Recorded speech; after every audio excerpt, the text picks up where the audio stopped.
Dengan kehadiran mikroplastik dalam garam membuatkan isu sekarang begitu hangat dibincangkan.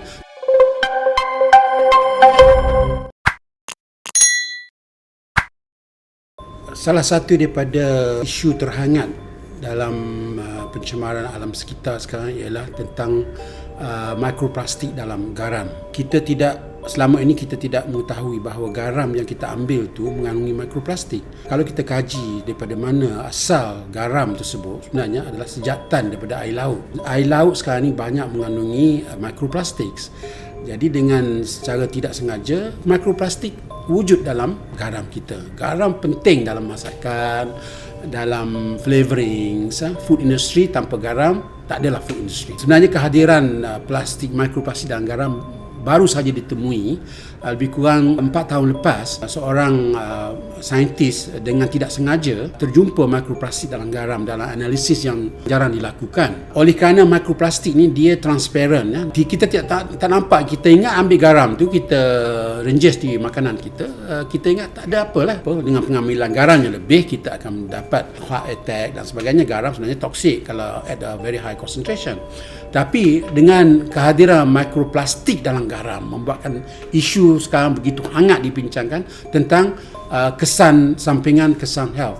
Because mikroplastik kita tahu dia ada bisphenol A dan nonylphenol. Dan bisphenol A ni kalau tengok dari segi struktur molekul dia sangat-sangat hampir dengan progesteron, iaitu female hormone untuk manusia. Dan kalau kita ingest garam, kita ingest juga mikroplastik tersebut. Kesan fiziologi ialah dengan menggantikan hormon yang asli dengan yang tidak asli.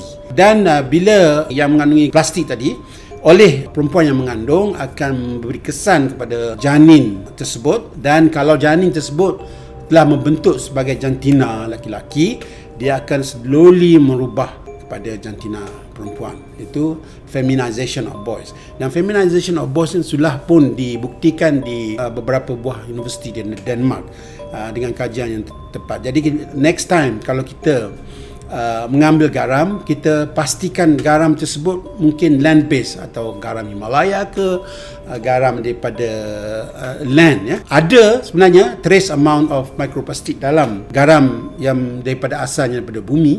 Tetapi lebih orang panggil sekarang ni, kalau garam atas meja yang kita letak kat rumah tu lebih kurang 20% up to 20% contain microplastics. We have to be very careful. Dan perkara ini boleh tuan-tuan dan puan-puan tengok dalam jurnal, dalam magazine, scientific magazines. Memang isu yang sangat hangat dibincangkan. Dan right now kita tidak ada solution to this problem. Because salt is so widespread, and then most of the salt of the world produced in Sri Lanka. Then alhamdulillah Sri Lanka bukanlah satu negara yang orang panggil terlampau tercemar dengan mikroplastik. Tetapi kalau kita ambil sebagai average, salt is everywhere.